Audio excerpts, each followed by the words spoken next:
I want to kind of go over what strategies I was talking about when I said there are other strategies that you can employ that aren't necessarily an indicator, aren't necessarily based on lagging data, but it's us trying to predict where a stock is going to go based on where it's already been, more so based off of human psychology, kind of.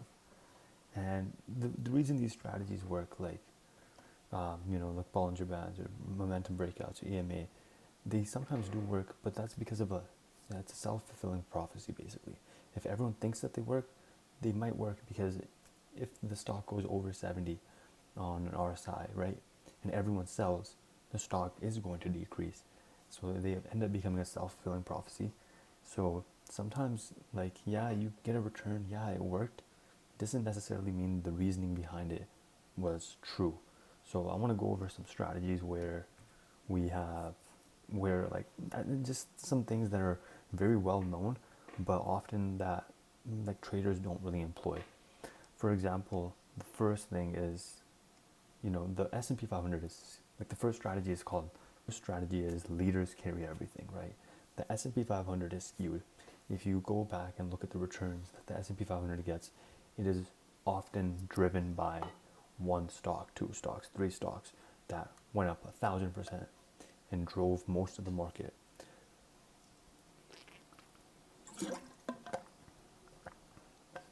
And a study by Hendrik Bessenbinder of 2018 shows that 4% of stocks explain all net wealth creation in the US markets. What does that mean? 4% of stocks are the ones driving all the gains in the US market. So how do we take advantage of this? Well, you can rank stocks by, their market cap, their dominance, maybe the percentage grown, and you can by their market cap, right? Or we can do momentum, so the performance of the stock, how well has it been doing for the past few months, and go based off of that. And effectively what we're doing is every month we're going to hold the top 5, maybe the top 10, 20, whatever, right? You can do a distribution where the top one has 20% and it exponentially decreases. But the point is, you can do that, and you hold these stocks and you rebalance them. So every month you look back and see the stocks that I'm holding right now in this basket, are they the top performers? If not, let's rotate them out. And you just do that every single month, and you can see that the cap, what happens with the strategy is the capital, are people going to reward the winners? So you've seen Nvidia's going up 100%, right? A lot of times people see that, and people are slow to adapt. So if they see the news, if everyone is finding about it, then chances are they're gonna put more money in. It's the saying, if the shoe shiner is giving you stock advice, that's when you sell. It's kind of like that. So if the shoe shiner knows what stock to buy, is it gonna keep pumping? Is he gonna put his money into it, and is that gonna drive the market for a little bit longer as well? Maybe, right? But often, a lot of times, by the time that the majority of people know about a stock, its momentum is ran out. The fundamentals that drove that stock are nearing its end. So there are other strategies, but a lot of these, so because of that, right? Because when they start nearing its end, you find a really quick reversal where the stock has gone on its run. Everyone knows about it. Everyone invests more into it. It's got maybe a month left before the fundamentals are sound, but the big, the whales, the hedge funds aren't putting money into it again, and the stock starts to tank down. So that's something that can happen, right? And most of these strategies that I'm laying out are momentum based. Another strategy is that, capitals move in cycles. You have growth that creates value for a company, and that drives stock growth in normal market regimes. Right now with the war and everything, it's not necessarily true. And then what backs this up is, again, industry momentum. If AI was going to pop off, you'd invest into the AI industry, and chances are it will continue to go because it's proven its value, and now it's going to increase because of that. So you can hold entire sectors, where we hold one sector like tech. Right now you can hold gas, right? Energy stocks, but especially now gas. So you hold a sector, and you hold the top 1 to 3 sectors each month, and every month you rotate those out. So as one industry, one starts to fall, another one starts to come up, you're investing into the industry that's going back up. And it's monthly, so a month is a long time, but some markets are slow sometimes. So a month will be enough where you can see the momentum, ride the momentum further up, and rotate out when it starts to fall back down. But there can be times where some shocks to the market happen, right? That will completely mess everything up. Like, let's say you hadn't predicted that the war was going to happen, then if you weren't in energy stocks, you would have missed out on that, and maybe the tech stocks would have fallen. I haven't looked into it, but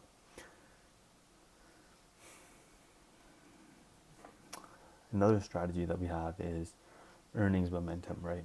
This is a classic. Earnings come out and people are looking at these earnings to see if they want to buy or sell. And often the markets underreact to earnings, right? Because they don't want to, a lot of people don't base their trades off of fundamentals. Yes, hedge funds do, but even then, like, the markets are slow to react towards earnings. So what we want to do is that since information moves slowly, we want to base our stock buys off of companies that have beat their earnings, and we want to focus on those stocks. Now someone's gonna be like, okay, well, earnings are usually often priced in way before because market makers get to them. Yeah, that's true, but that's for mostly very hyped up stocks. So Microsoft, Nvidia, Apple, those stocks are watched by everyone, and yeah, market makers are gonna know what's gonna happen earlier, and the stock is gonna be fully priced in. But for the smaller companies, that doesn't necessarily mean that's true as well. If a very small cap company, maybe a small cap company, reports earnings that are good and they're showing consistent growth, that might be something you want to lean in towards buying for a long-term hold, especially if they have a consistent track record of beating earnings or matching earnings. So the information, yeah, it's out there, but that doesn't necessarily mean it's completely priced in for smaller stocks. For bigger stocks, it definitely is, and don't waste your time for bigger stocks. Now, those are strategies all built on momentum.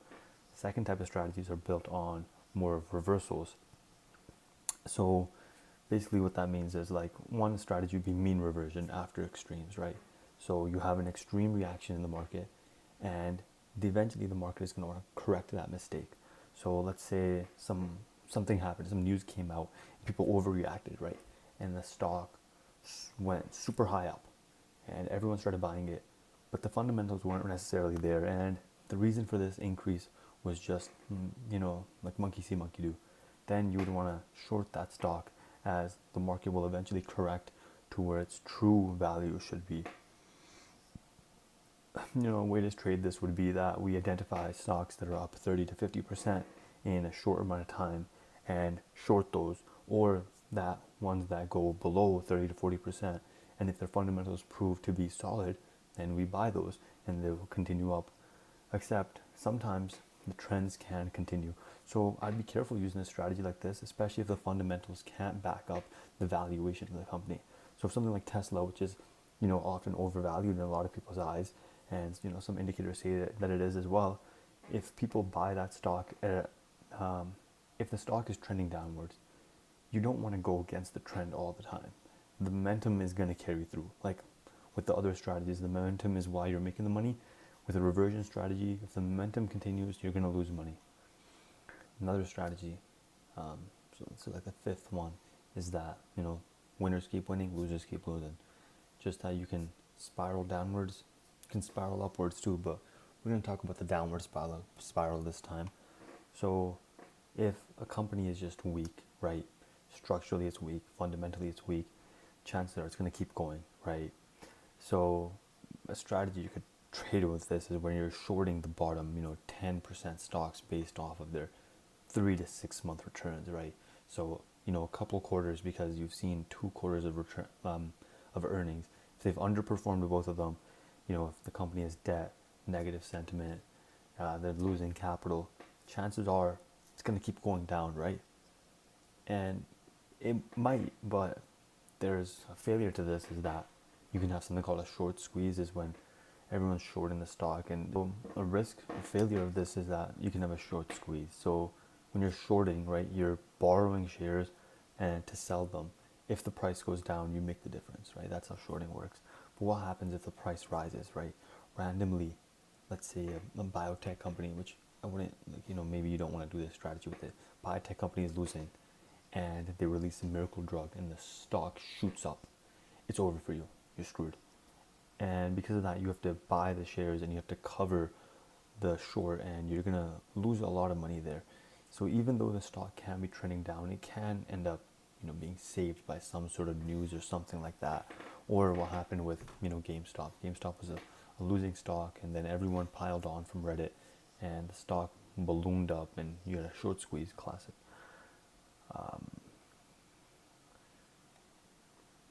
Another way we can trade. These are all, intra, year-wise strategies where you're trading a long term. You're not trying to day trade. I wouldn't recommend day trading. It's basically like gambling, but I'm trying to, explain to you guys how you can swing trade stocks, because that's where my interest lies now. Because I've done the day trading phase. It doesn't necessarily work, but where you're trying to, buy when the stock market goes down, sell when it's a little bit up, or whatever it is. But for long-term investing sort of thing, is that you can use, you can check the volatility. If the market's in chaos, that's one thing, that's going to cluster, versus if the market is calm, right? And you can, the thing is, like, when the market is in a lot of chaos, there can be a lot of drawdowns that happen, and that can be a buying opportunity. So that's what people say, like, that's why like Warren Buffett would be cash heavy during a recession, is because he doesn't want to invest into it right away. That's what, sorry, no, I didn't phrase that correctly, but that's why Warren Buffett would hold a lot of cash, right? That's why, like, holding a lot of cash can be a recession indicator, because it means that once we're going into a recession, first of all, you don't want to put your money in when it's going to go down. But when it goes down, you want to have a lot of cash to be buying a lot of it, because at a discounted rate. And that's something that can work. So drawdowns are going to happen during a volatile period, right?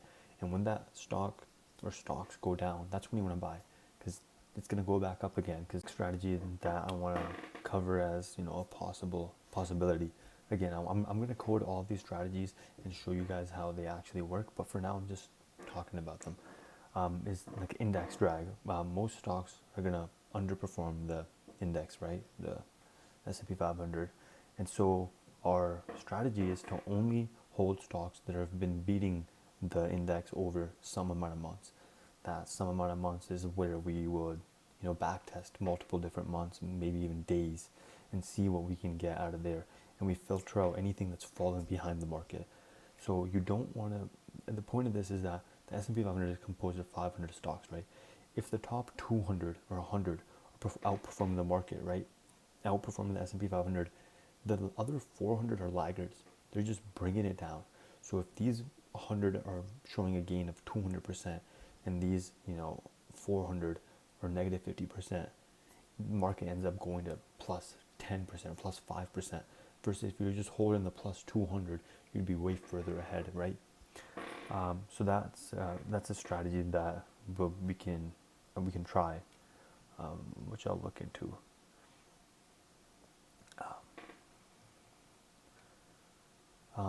So that's the end of the video for today. I just wanted to cover a few strategies where you're thinking long term, nothing short term, nothing built on some random metric like standard deviation off of an SMA. SMA, EMA, these are all lagging indicators. So they're priced in afterwards. So the price action has occurred and then it affects the EMA, SMA, whatever it is, right? So because of that, what ends up happening is that you're making decisions on data that is old, and the market is inherently random, and you're just trying to find the 1% inefficiencies of this randomness. It's like flipping a coin, right? But one side you find is slightly heavier. Maybe you shave a side off. That's what you're trying to do. You're trying to just find the little bit edge that you have, the little market inefficiency. As a retail trader, you can execute on a lot of strategies that big hedge funds wouldn't be able to, just because of the size and volume that they would have to move to actually get the return is something that you wouldn't have to do. Because if you're trading with 10,000, 20,000, 100,000. It's not going to affect the market as it would if a hedge fund was doing it. So a lot of these strategies, if they tried to do them, they would erode the strategy itself, and they wouldn't get the return that they were expecting, because they need to phase out their trades in, you know, like a ladder basically, where they're like stepwise, where they're going, you know, X amount of time, they're investing that much. Yeah, but they'd have to like,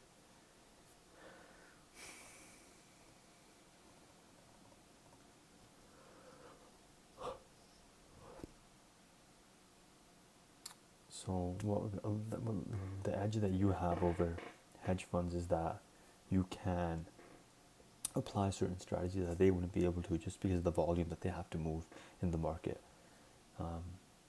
So I'll be coding some of these strategies up. I'll see how I can make it as user friendly as possible, and I want you guys to use them and see how you like them. And from here, we'll start building out some more advanced strategies. Maybe I want to get into some machine learning strategies. I've made some before, but I've never hosted any like on the website. So yeah, take a look, try it out, see what you think. And if you have any comments, if you have any things that you want me to implement and you want to use on the website yourself on QuantorSignal, just let me know. Leave a comment, leave a like, subscribe. I'll be making more videos in the future. And yeah, thank you.